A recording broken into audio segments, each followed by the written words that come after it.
Hey, everybody, welcome back to another episode of Business and Life Stories with Mike and James. And with us this week is Maggy Sterner, who's a branded business coach, and she has a really cool story. So rather than give anything away, we'll jump right in. How you doing, Maggie? I'm doing great. Nice to see you guys. So I love your Thanks for coming. website that you Thank you you. give away a free workbook thing for pitch power, which is really cool. Um, Yeah. Uh-huh. you're in a field where there's what 800,000 branding and business coaches around the world, or some crazy number. I What don't know. I don't what count. what got you into this business, and kind of what keeps you sane? And this isn't what you started doing, is it? No, I have had one might call it a checkered job history past. Um, I was one of those people who was interested in a lot of things and didn't know how to pick the thing or know what the thing was.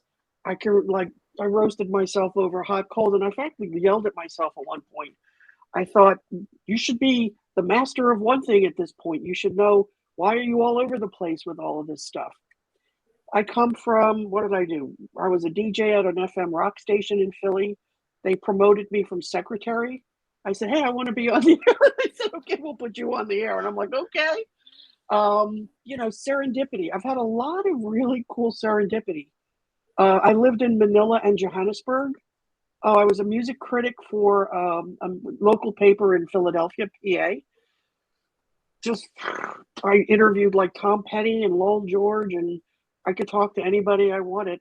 I just liked writing and I liked communicating. And it wasn't until I got older that I saw the thread.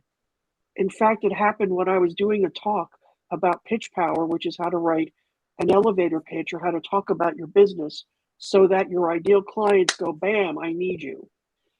And as I was telling the story of here's who I am and what I do, I went, oh, wow. I suddenly realized the connective thread was I have this ability to walk into a situation, see what's happening, especially in chaotic situations, and go, oh, here's what matters.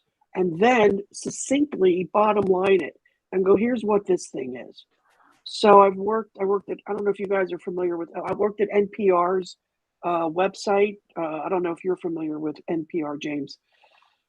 I just like No. fell into all these jobs. I wrote for them. I took photos. I've been a photojournalist, a DJ. I worked for CBS News as a radio and TV reporter in Manila and in Johannesburg. Fell into it at 4 o'clock in the morning during the middle of a coup. I was like, okay, I can do that. So I don't know, but it's just, if they said, can you install an HVAC or can you install an air conditioning system? That would have been a hard no. But they were like, can you tell us what's happening and describe it to us live on the radio and TV? I'm like, yeah, I think I could do that. I could figure that out. So, TV news, radio news, photojournalism, DJ, writing, all the things. And when I look back, I went, oh, what I really do is boil down a thing into its essence. I go, here's what lives at the heart of it. And not everybody, I thought everybody could just do that. I thought everybody could just write the way they think in a really funny and amusing and coherent way. Turns out they can't. So when I was doing web and tech consulting, I worked for I did some projects for the Mayo Clinic and big technical projects. I'm a super geek. And I love gadgetry and I love hardware, and I can sit happily with engineers and programmers all day long and just get the code right. Let them do the coding because I'm the user experience expert. Here's how it needs to work for humans. So I was doing that kind of work and I was bored. And I thought, well, what the hell else are you going to do? I thought, why would I take another job just because a job, right? And it was a real moment of like existential crisis. Like I went, oh my God, I don't know what my purpose is. Why am I here? What's my real job? What's the thing I bring to the party?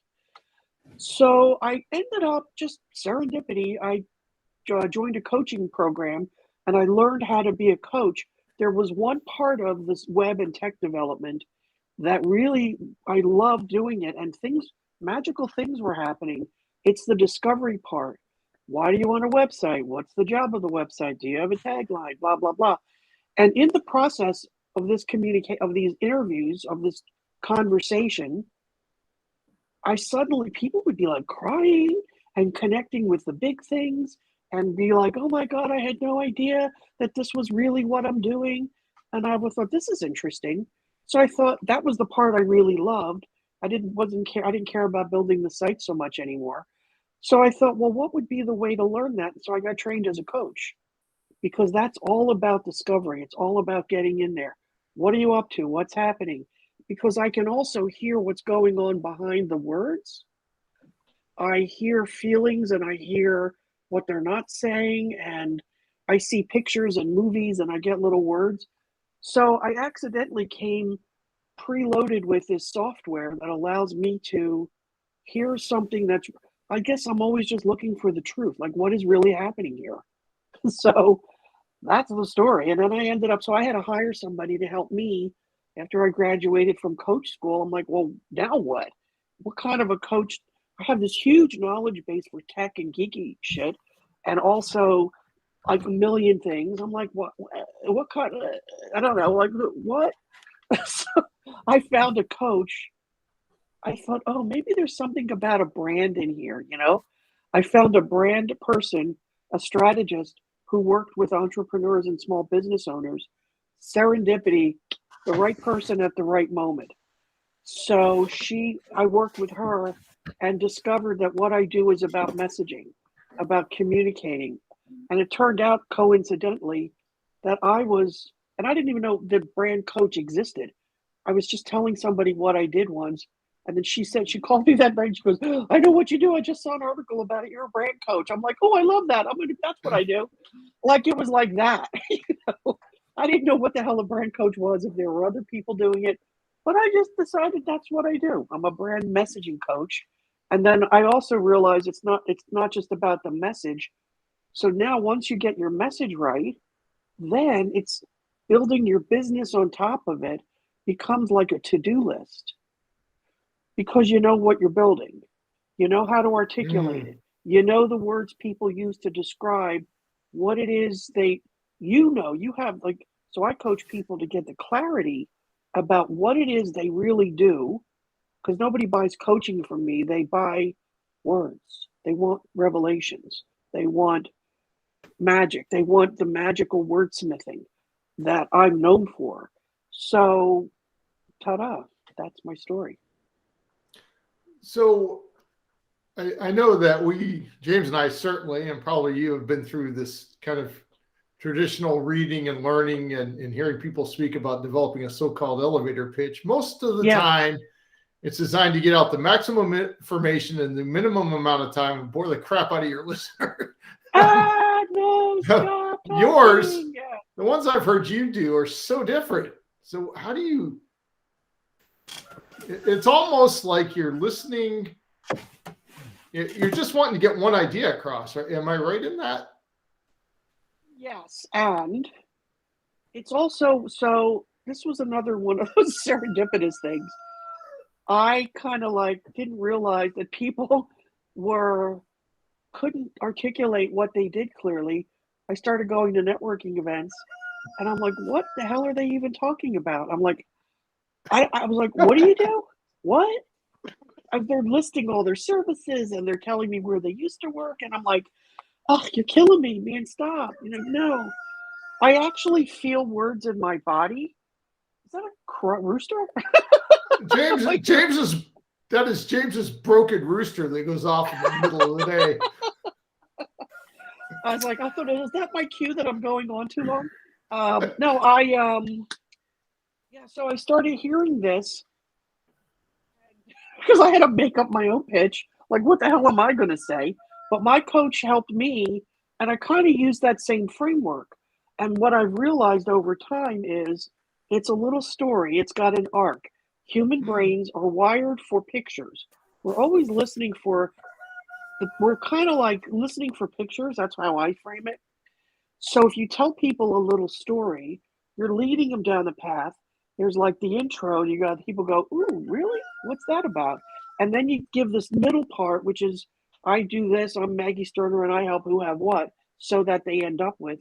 And what I call the kicker at the end, my real job is to be your blah blah, right? So that's the pitch. So if somebody, like I do live coaching in my calls, like if I do a webinar or if I'm, a speaker at an event, I'll say, who wants to have their pitch tidied? And so they'll just go, me. And then I go, bam, bam, bam, bam, and smack the word. Now, I'm like, no, we're not saying that. No, because like I go, ugh. One time, like I'm occasionally have people have said their pitch and I go, ugh. And then I go, oh, did I say that out loud? Because I feel it. Like if I feel like there's a veil, or they'll use a word like somebody used the word a fraction. She called herself a fractional COO. I'm like, what the fuck is that? Like maybe that lives in some universe that I'm not part of. And I just was like, does that make sense to you guys? Those words, fractional COO. I did know someone who is a fractional COO, and it is a difficult one to get your head around. And now I think about it, like the meaning of words and what it says to me in my body. It kind of, I mean, I know what they are, but it doesn't come across as necessarily something or someone who I really have to have. It's sort of half a person, and I guess who wants half a person? So. Right, because here's the thing, I don't get a picture from that. If you said No. I'm a COO for hire or something like that, because it's also a figure of speech. Like I only work in English. So I use English language and colloquialisms and figures of speech, with like keep it to a minimum, don't get too jarred, don't get too, clever. Because I have all these little sayings, and one of them is it's better to be clear than clever. Because people like to describe themselves like, oh, I'm the chief fluffy pillow inspiration officer.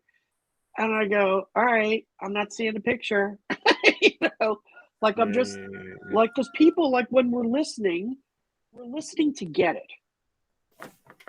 And I've been studying like neuroscience and how our brains actually process communication in a way that it wants to be a satisfying experience for the speaker and for the listener.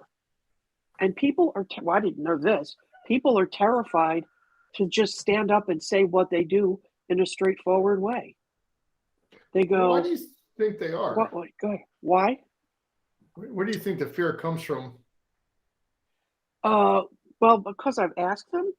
I know that they say fear of being judged, fear of sounding stupid, fear of being looking like they're like braggy. Like they don't like to just say the thing, like, oh, they're going to think I'm bragging. And I'm like, it's always just the truth.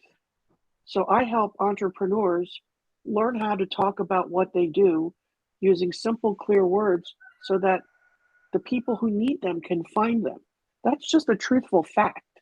I'm not saying I'm the queen of the universe well, I am, but I don't tell anybody.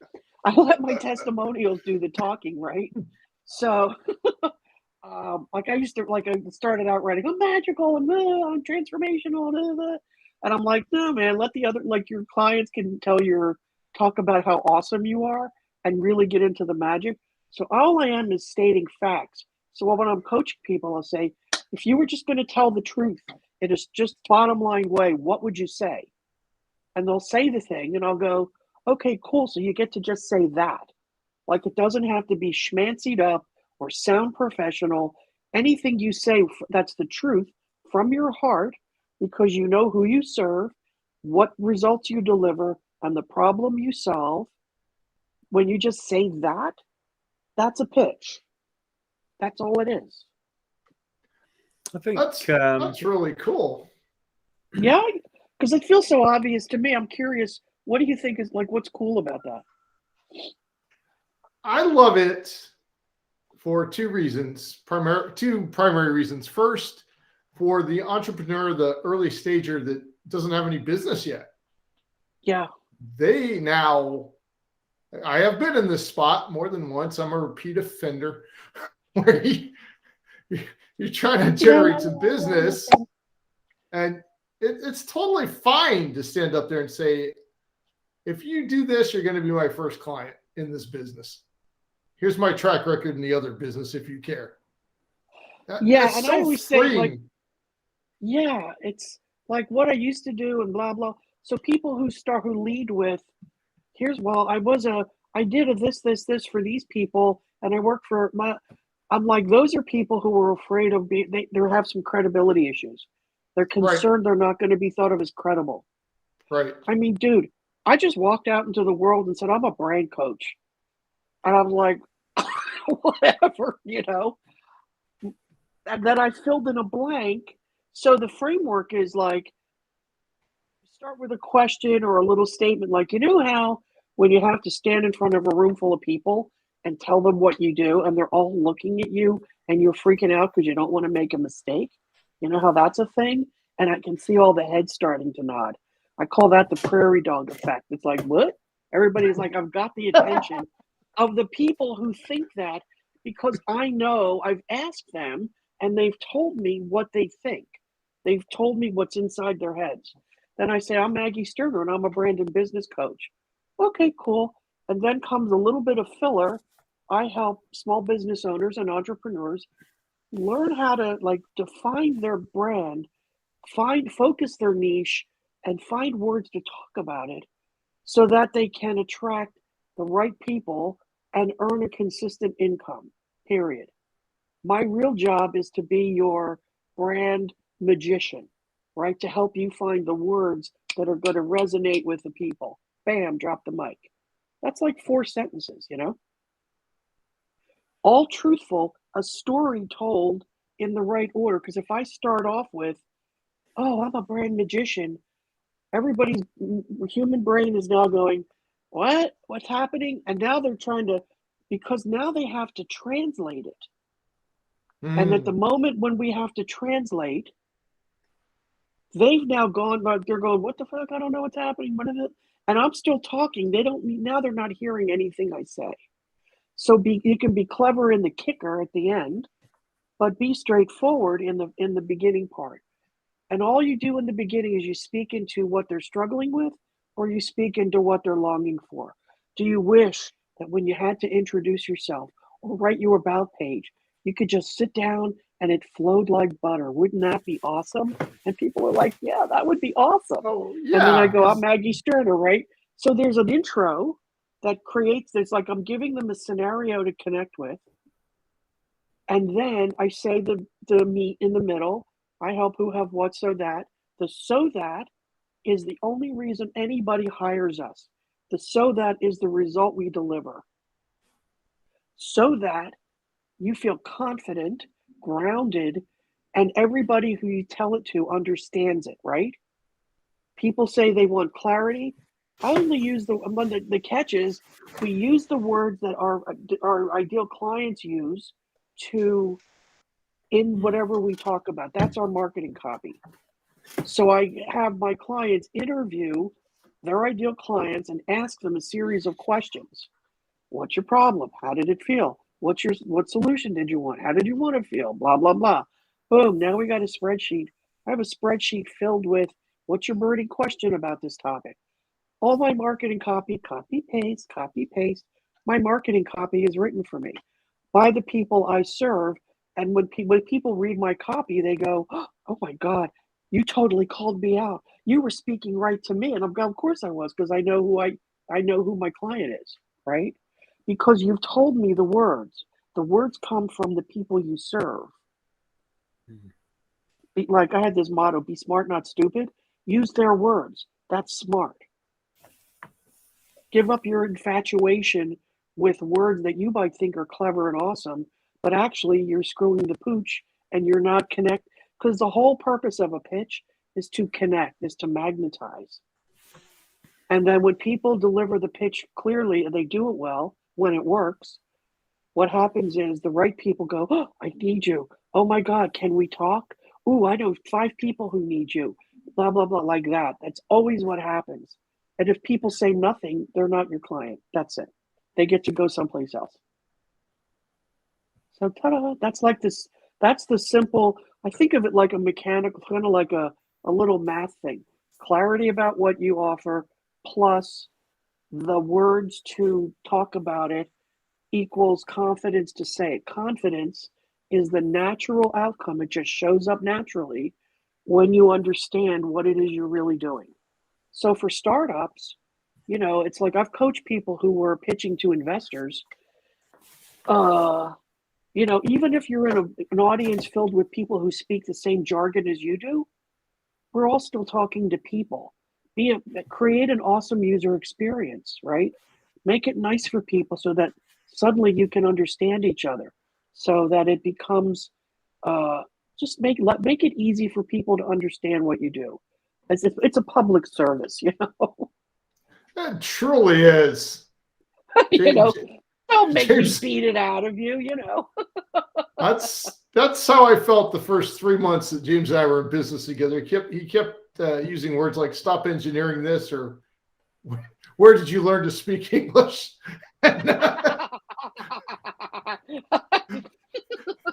So I'm just curious. So,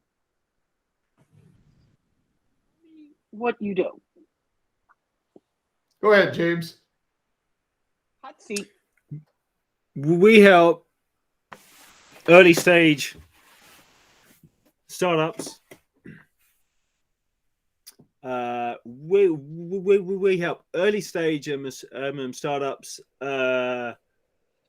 source the funding they require. Okay, pause. I'm going to pause you because here's a couple things I just noticed. You started looking up here as if because it's like up here. You think the words are someplace up there, right?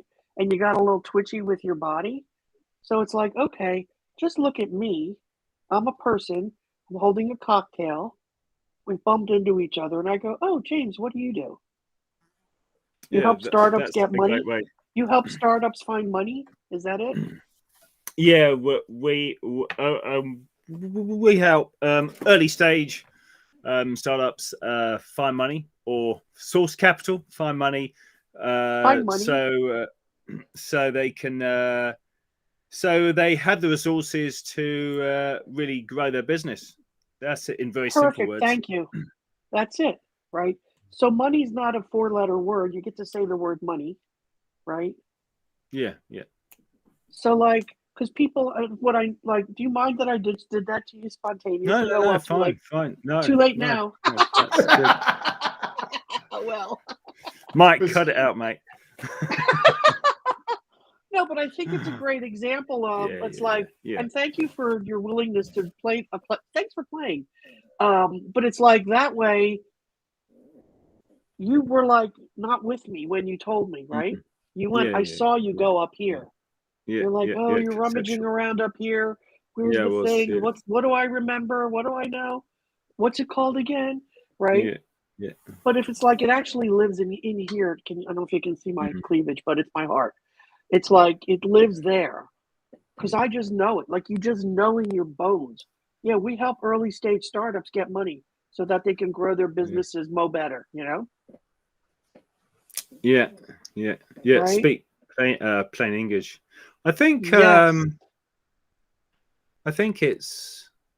I think there is a lot more to it than what people think, and it's worth a lot more time being put into it, isn't it? Because it's sort of like opening a can of worms. It's I'm sort of obsessed with finding out what people sort of marketing their perfect client is, and it's kind of a similar sort of thing.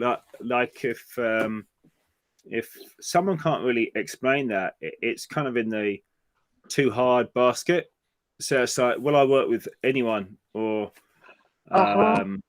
anyone or I work with so many people which I've spoken to said that I can work with anyone. It's the same process, and I always have I always get results, and it's sort of the same as the pitch, isn't it? It's like a little body of work, and whether or not that's going to take you an hour or a day, it's really important scheduling that time to be, because it often because if you can't succinctly say what you do in a 20-word pitch or a 3-sentence pitch, then it probably means that there's other things which maybe haven't been kind of succinctly thought out.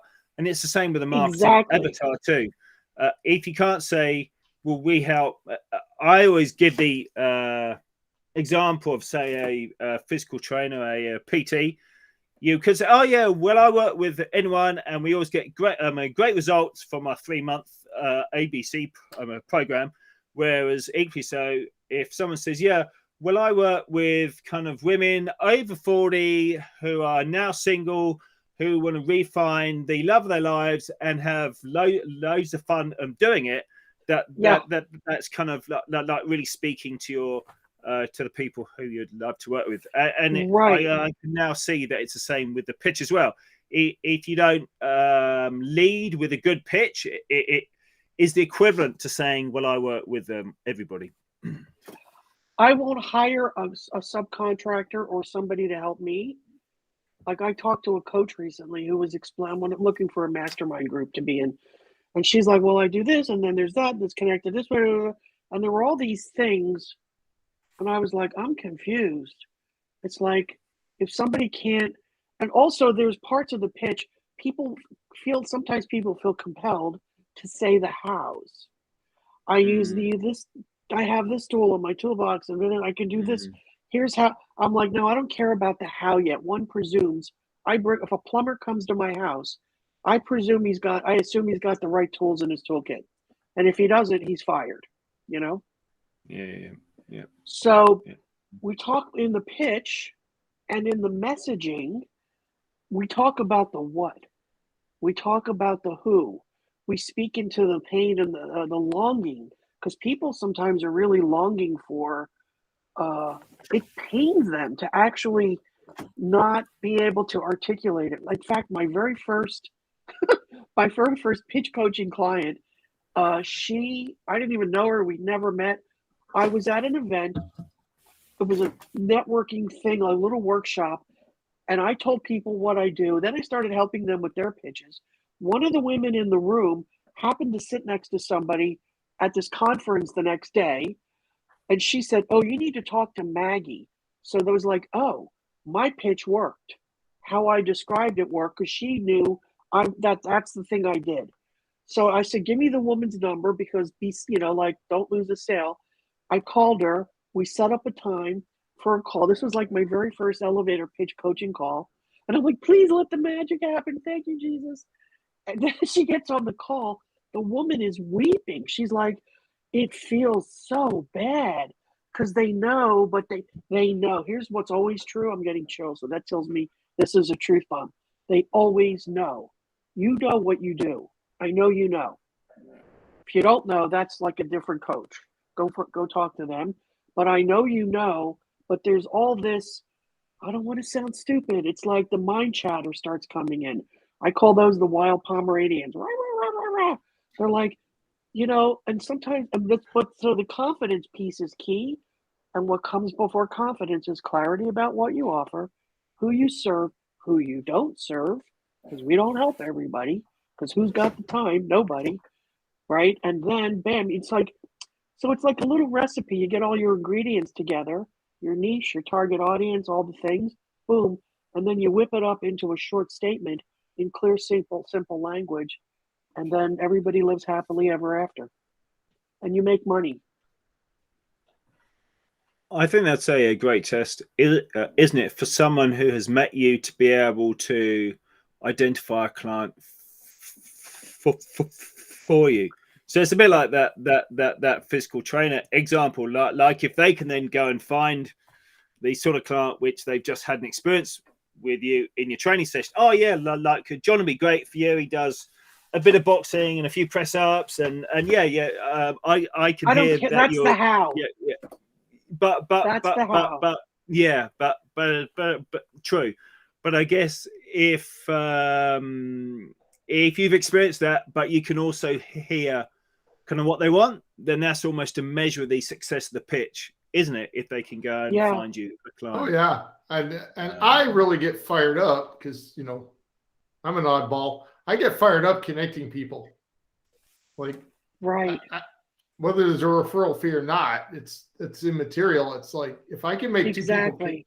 if I can get two people to connect that can work together, I'm happy about that.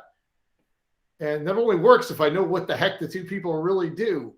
Exactly. That's the key. Because, like, so if you can so in a pitch, I work like there's brand positioning statements and mission statements and blah, blah, blah. What I love about a pitch is it's conversational. And so you can say it, but it also contains all the essential elements of a brand. All the components of a brand are in there. What you call yourself, because you got to have a shingle on your door. If I see a sign that's got a donut on it and I go in and they're selling car tires, that's a disconnect, right? So the shingle is what you call yourself. And that's why, like, so I guess like one of the things, I mean, when I worked at NPR's website, I feel like I learned at the master's knee, like user experience is so important. It's like be a good neighbor, be nice to your people who are listening, and just say what you do in a couple of sentences, right? But the getting there, and this is why I have clients, is people struggle. They've got to get all that head stuff out of the way, and the way is not affirmations and there's no talking yourself into it. They have, so where I'm always pointing them is the experience of going, oh, that's what I really do. They have to have that so that then they go, oh, and then once you have that, anything you say is perfect. That's it. It's like, yeah, I help you learn how to talk about what you do so that you make money, period. Want some? Call me. I love that. I know, but it's like that, right? That was how we got our very first client. I told the gentleman, it was a referral from another guy that James and I knew. And I just said, so what do you do? And it pinged into my head all of a sudden. It's like, I'm just going to go for it. I said,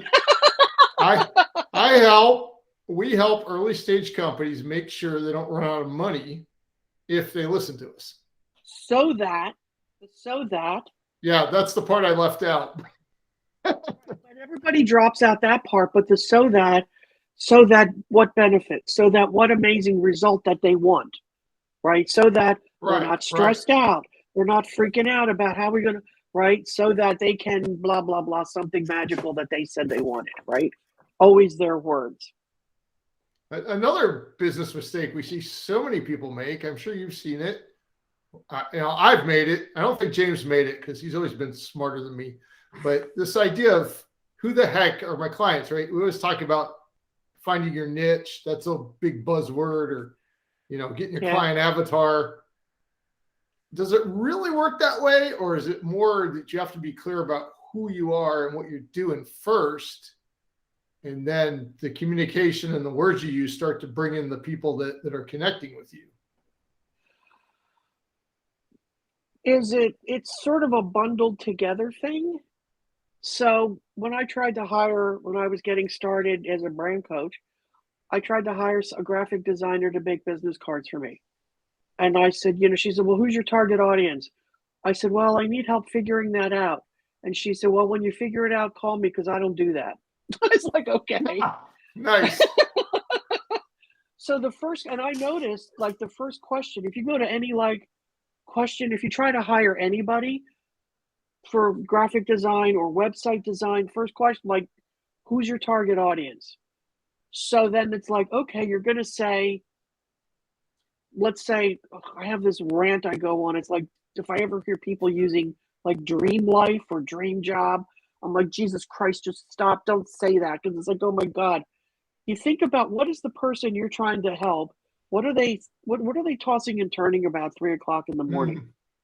I'm not going, oh my God, if only I had my dream elevator pitch, my life would, oh my God, if I had my dream job, if I only had, they're like, oh my God, where's the money going to come from? Oh my God, I need to lose 3 inches off my butt, blah, blah, blah, like whatever that is. That's the who. So I usually just start with asking who's the who, who's not the who. And then there's a process.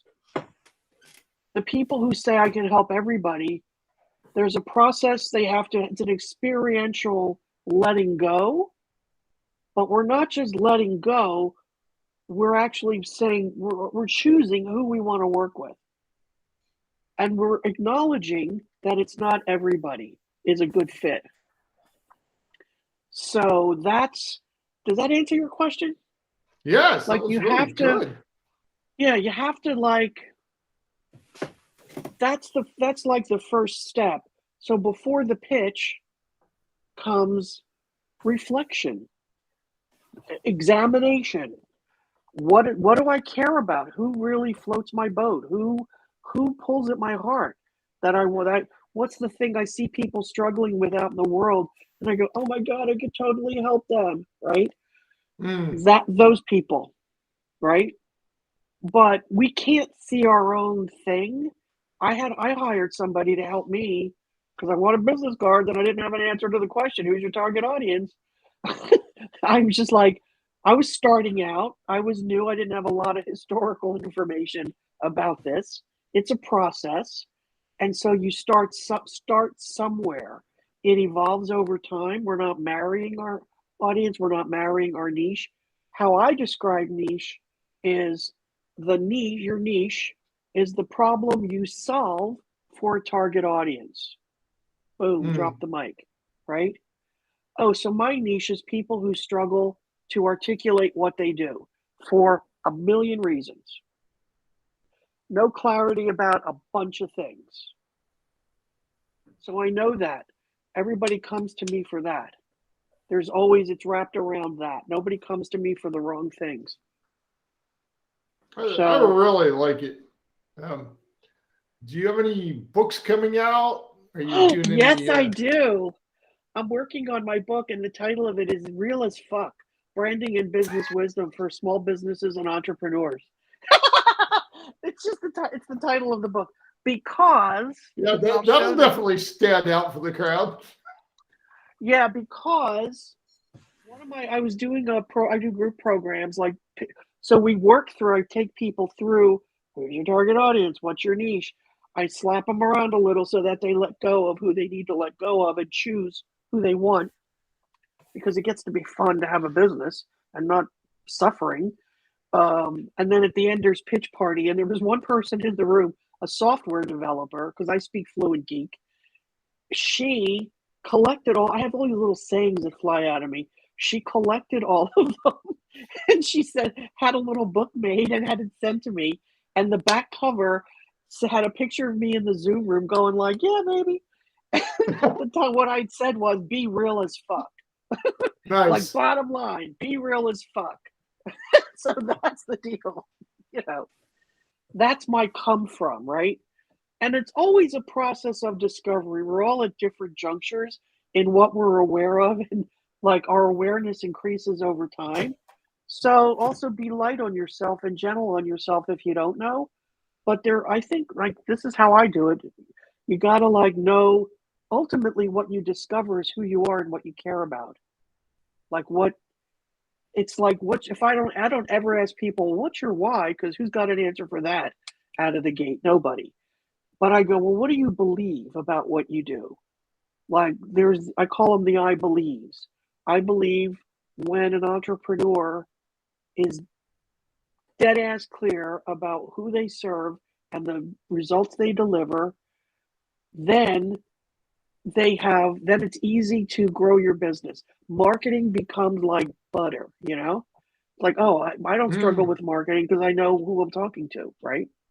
And there is an avatar aspect of it, but it's also not as dispassionate as that. It's really like, who speaks to you? Because let's get all the pieces connected so that I only want to have a business that's fun. Like, I had a shit ton of client calls today, and everybody I love the people I talk to, and it's intense work, right? I gotta I'm not doing it for them, but I gotta be 1,000% present, for a period of time. So it's like I gotta be hearing, and also pictures come to me, and I go, if the pictures start to come, I go, oh, here we go. That's the thing. There's the metaphor, because the metaphors are really powerful. It's like, and here's the thing I've noticed about, because I collect all sorts of data on this. Scientists I'm a huge like physics and astronomy nerd. So I'm reading about some telescope that can see into the dimensions that we don't even know about yet. And they do all the nerdy, geeky talk, speak. And then the scientist goes, it's as if you could look into the house and not just see the dinner table was set, but you could see what they were eating. They make a metaphor to connect to this super geeky, nerdy thing so that human brains, because we want pictures, can understand it. That's how we sold our original handheld GPS units when we developed those years ago. We were talking to some potential customers and said, what do these do? I said, this is so every soldier in your platoon, the sergeant can look at a screen, know exactly where they are, what their elevation above ground is. So your urban environment, they know what floor of the building they're on. They know which building, you know, if they're moving or not. Right. I didn't explain squat about how it works. You didn't say, well, we use these super cool transistors and the plastic. We did. It's true. That's like the fifth paragraph, right? Yeah. Because what you're wanting them to do is go, ooh, tell me more, right? Right. And I think like a lot of other business founders, when James and I started this new business several years back, it was a new thing, right? And as you described earlier in your own experience, you don't know. It's an iterative process. You just got to jump in and go for it. Yes. Like James looks like he's. Oh yeah, go ahead. James looks like he's thinking up some questions here. What you got, James? No, it was more like an observation. It was more of a philosophical kind of thought observation. It was and it kind of was tied back to what you were saying about doing photojournalism and whatnot. And 20 odd years ago, 25 years ago, I was quite keen on using an SLR for black and white photography. And I've forgotten who the famous photographers were of Cartier-Bresson. Yeah, and the Magnum crowd, yeah, the Magnum crowd, and Don McKillen or someone, very famous war photographer. But it was really like at the time, I was never like I was pretty reasonable, but it was like you had to think about the shot. You sort of had to focus and concentrate, and it wasn't an instant result, especially if you were traveling. You would carry around those films for a few weeks or whatever, and you'd always nice to read about the Vietnam photographers and whatnot. And I had a OM1 because that's the sort of camera which they used to sort of sling around their necks for those sort of crazy jaunts. And people had to really define and think what they wanted, what the shot wanted to convey emotionally to who was going to be their target audience, right? And then now I'm as guilty as everyone as you go, oh yeah, it's a wonderful shot there. And then you take a shot and then you walk another sort of 10 meters further on and they, yeah, that's another great shot. I think I ought to just get that because it's slightly different. And then you go on and on and on. And then you download your phone or your camera at the end of the day and you've got like 50 shots. And then if anyone's similar to me, they get put onto the computer somewhere and I'm going to sort through them. And that day never actually comes. Whereas obviously back in the day, because it was a slower process, it was a more expensive process. It was quite a process. The films were 12s or 24s or 18s or 36s. They were 36, yeah, usually 30. Yeah, well, yeah. I don't know. I only shot with the 36 versions. Yeah, but you would get sort of 30 reasonable shots because you'd have to think about them. Whereas now, I can go out for a day sort of with my children and come back with like 50 shots, and probably 3 are great, and no one actually gets around to sorting through them. So the philosophical point is that there's something about modern society, I think, where we don't have to be as refined or as deliberate or as even as clear, because there's always a quick or seemingly easy way out of it. Hey, I can take 10 shots straight away. It doesn't matter. So I'll just take 10 shots. Right. And it's kind of similar to this pitch thing, right? It kind of like if your life depended on it, and if you really only ever had 30 seconds to speak to the people who you really needed to, 15. and then that person was vaporized, whereas now people kind of mumble like I am too, and their point never actually comes across. So the philosophical thing is, I wonder if it's also like a generational thing and like a sign of the times that we can't quite refine or define exactly what we want to say. Because we're so used to like, I love that analogy about so when you were talking, I'm thinking, oh, as a photographer, and I've studied with some really, not a Magnum, I actually studied with a guy who shot pictures of the Beatles back in the day. But it's like I always go, well, what's the story? Because when I worked as a photojournalist, this was film. This was in the Philippines, and I traveled with my ex-husband. We would go around, and my job would take photos for his print stories. I knew where sometimes we were going to have time for one shot. I get one shot in the thing. I always had to be going, what's the shot that's going to tell the story? This is a story about an animation studio in the Philippines. So I go there and I'm looking around for the one shot that's going to tell the story. I could have other shots, but they might use them, but I always had to have it the one. And you mentioned something, Mike, too, like, is there one thing? I think there's the umbrella. Like what I have discovered working with my clients and my own business, there's the one thing that's the umbrella for what I do. And under that, I can do many things. I have many delivery mechanisms. I do one thing. I deliver clarity about who you are and what you do, and then words to talk about it. But under that, it's like I could do any number of things underneath that. And I think people think the stuff that lives underneath, they think the one thing is going to be limiting. And I'm like, no, man, that thing is going to open up the whole universe for you. Because when you know the one thing, suddenly the ideas start to pop for all the many things. Oh, I could express it. It's like a delivery mechanism for your gift. Like my tagline is live your superpower. And it's like, oh, when you know that, I can express it in any way I feel like it that feels like fun to me. Right? So it's just absolutely. So it opens up when people say I don't want to limit myself. I want to stay involved in all the things. And I'm like, you got that kind of time? You're that great of a multitasker? God bless, you know? Go for it. Right. As we talk, a woman came to me the other day who was this, that, and the other thing. And she's Mike. I'm like, well, where's the money coming from? And it's this, and people are loving that. And I'm like, okay. So it comes down to what's important to you. Which one of these things do you need money? Where's the money? Where's the money coming from easy right now? Like, how is it getting, it gets to be easy. Like fish where your fish are. You don't have to go looking and you don't have to beat bushes, right? That's too many metaphors. And the wrong one. You don't have to beat the bushes for fish.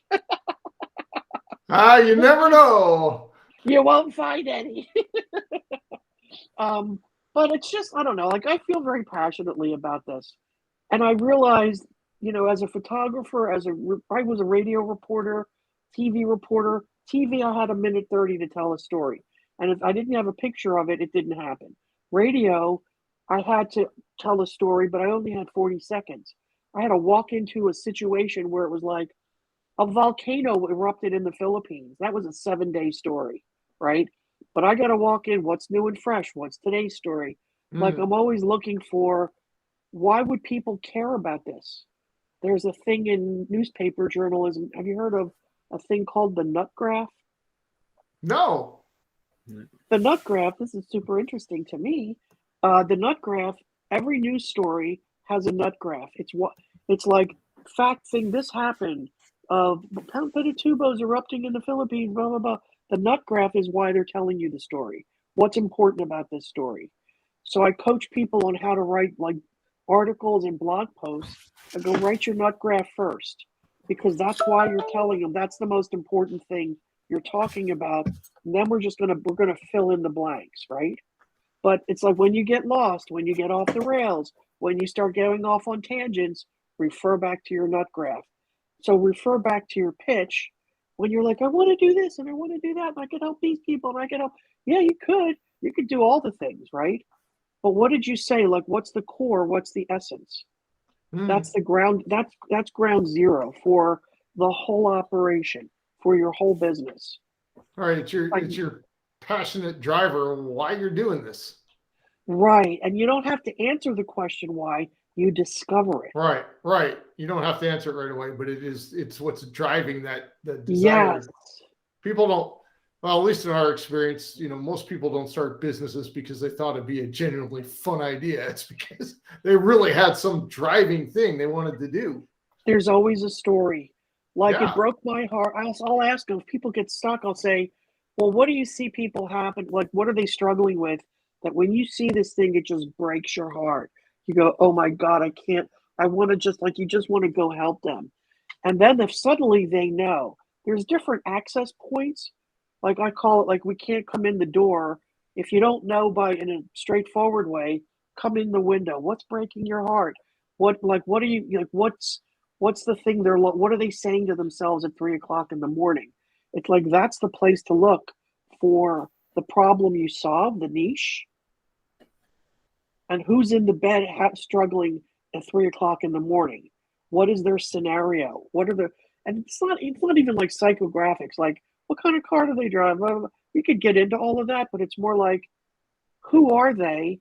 And then where's the tipping point for them where they go, I can't stand this anymore. I need help. And you're the solution. So my job is helping people find that sweet spot between the people who need them. And I believe the connective tissue, the spark, is in the pitch. That's, to me, the essence. Because when you know that, your whole business is suddenly clear. Will it change? Most likely. My pitch is different than it was when I started. And it gets more refined. But start someplace. And don't yell at yourself if you get it wrong. That is so important. There's no benefit to beating ourselves up. Yeah, one of my first clients was a graphic designer. She was afraid to tell people what she did. She said, well, I don't want other graphic designers to feel bad or that I'm trying to compete with them. I'm like, I don't even know where that's, like, okay. I said, here's the thing. You're worried about yourself. I said, you care about other people, right? Get over there with them. You can't self-conscious, self-judgy, yelling at yourself. Right. Can't live in the same space as, hey, what's going on with you? And asking people questions that are connected to what you do in a really nice way. It's just, you can't, like, if you really want to help other people, get over there and get real curious about what's going on with them in the space where you can help them. It's like, you can't feel like, ugh, because that's all self-conscious. I'm like worried about what they're going to think of me. Stop it. Get focused over there on them. That's and really suddenly cool. It's like, I'm glad you said that for our audience. I know James and I have hammered that home, and I'm really glad that you said that. It's so kind of doesn't make a lot of sense to me why people are a little bit afraid of competition or don't want to seem competitive or whatever. The only reason that we get good at anything is a combination of education and application. yes. The application, we have to also include the what I call the postmortem. If something didn't come out the way we wanted, don't beat ourselves up about the results. Look at what happened and how we want to do it differently next time. Right. None of that happens well without competition being in place. And I just love to share this with folks. I was working, James and I were working with this guy, and I just did not get along with this guy. It just didn't. But, professionals, you figure it out, right? Yeah. So eventually he went to work with this other guy that I don't like, and they're happy together. Go figure. Like, you're that's awesome. great. Who wouldn't like you? You guys go do that and enjoy each other. Yeah. I've So, had yeah, one client who was like, it was bad. One in 6 years, one, and that's like, woof, dodged a bunch of bullets there. But and the I'm more never clarity, shy about calling up somebody that I don't connect well with and saying, hey, send me all the people that you don't like, because the ones you don't like, I'm probably going to like, and I'll do the same for you. exactly. I don't know. I guess my philosophy is, it gets to be like it's hard enough to, because like I have a million things to do 24/7. I could be doing something. Yep. And, getting clarity in the right place at the right juncture at the right time about the thing that's most important. It's like if my intention is, if I know that my umbrella is this, then I go, oh, okay, well, what are people struggling with that I can help them with in that space? I'll just put on a master class. It's like, you know what? Come stop worrying about how to put your packages and pricing together. Let's sit down for 3 hours. You give me a little money, and a bunch of us will all work together and get it done. It just like shit gets easier, Oh, yeah. because it's stressful enough. So this is why I'm really like, when people want to build their website, I'm the person you call before the website, before the graphic designer, before you send out the press releases. I just sent out an email, and CDC put out some crazy, incomprehensible. If it's Friday and you're wearing yellow pants, then you can wait 5 days and then or not take it. I don't know. It was incomprehensible. And I wrote an email. I was like, this shit. Here's my Friday rant. And I'm like, the subject line was, friends don't let scientists write press releases. That's true. And you should never let your scientists and engineers be in the same room with the marketing people. And what that tells me, if it's incomprehensible, is they're not considering the Right. user experience. They're not considering who's reading this. We're Right. talking to, right? So, I don't know. I could kind of go on and on for 1,000 years about all this stuff. And I like you guys, and it'd be fun to chat with you forever. Well, we would love to have you back on. Yeah, absolutely. I'm going to have to actually jump off now, but okay, Maggie, I thought I was pretty good at this stuff, but I've actually sort of bowed my hat to a true expert here, Mike. So I feel there's been a ton of gold nuggets here, and even if people only maybe implemented 25%, that their pitch would improve 100%. So, hey, I really value your time. Michael, just continue, but thank you so much, and it was a pleasure. James. So nice to meet you. Nice to meet you. Yeah, we'll close out. Audience, as James said, if you implement 25% of what you heard, you're going to be far ahead of where you are now. And also be sure to stay tuned. If you're not already subscribe to the podcast, because I can tell you, James, I can tell by the look on his face, is planning to bring somebody in to put me on the hot seat. So don't know what that's going to look like, but I know it's coming. Another day. All right. And you can reach Maggy. All her links are down below, so y'all can reach out there. I encourage everybody to do that. And get your pitch power worksheet. Take it for a spin. Don't yell at yourself. Just do it. Wonderful.